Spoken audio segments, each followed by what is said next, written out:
doing their work best, it's perhaps the most exciting place in the university to be, because you see ideas and the translation of those ideas into action coming about. That's when law schools are making things mesh, but they don't always mesh, and so sometimes the theoretical and the more practical exist in parallel universes. And so I think globalization is one challenge of globalization, one area where that meshing needs to occur even more thoroughly than it does. So I would say those are three major challenges. Of course, there's always the overlay of who's going to pay for things, and whether it's the shrinking of the public sector funding of legal education around the world, or increased reliance on fundraising, whatever. There are profound questions of who pays and how much burden students bear, but that obviously is not simply a globalization issue.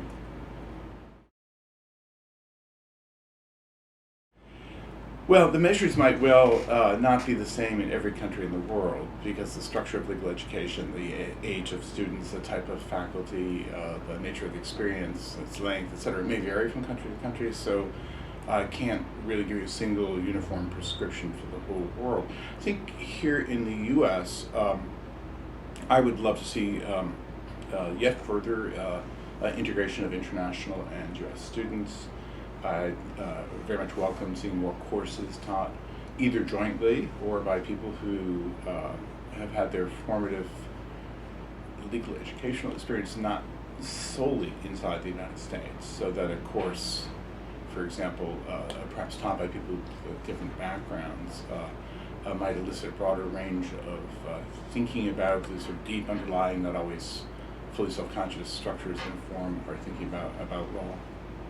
That's not to say, by the way, that everything is relative, that there are not some things that are universal, but I still think in terms of institutional design and the way that law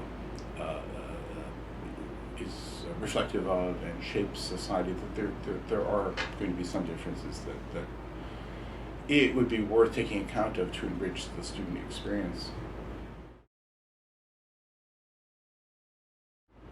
Well, I've been fortunate to have taught not simply in the U.S., but particularly in China and elsewhere abroad.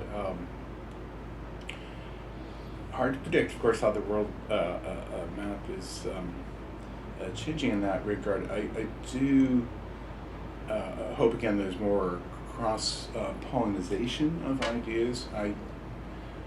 In saying all that, I do think it's important to hold tight to what we, at least here in the U.S., hold tight to what I think we do best. And so, for example, I have some skepticism about too readily opening up campuses around the world, about assuming that every single last thing has to reflect globalization as such. I mean, I think what we do best here in terms of really pressing students to realize their full potential, hone their analytical skills, that we should not lose hold of. Again, that's not inconsistent with my idea of pushing people to think hard about their deepest assumptions and why they hold those assumptions and whether they are historically contingent or indeed universal.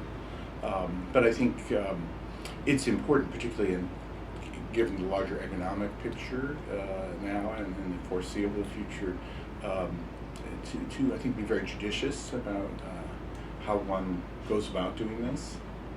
That's another way of saying perhaps that there are some efforts at globalization which strike me as sort of thin and maybe driven not by deep academic values, but by other kinds of concerns.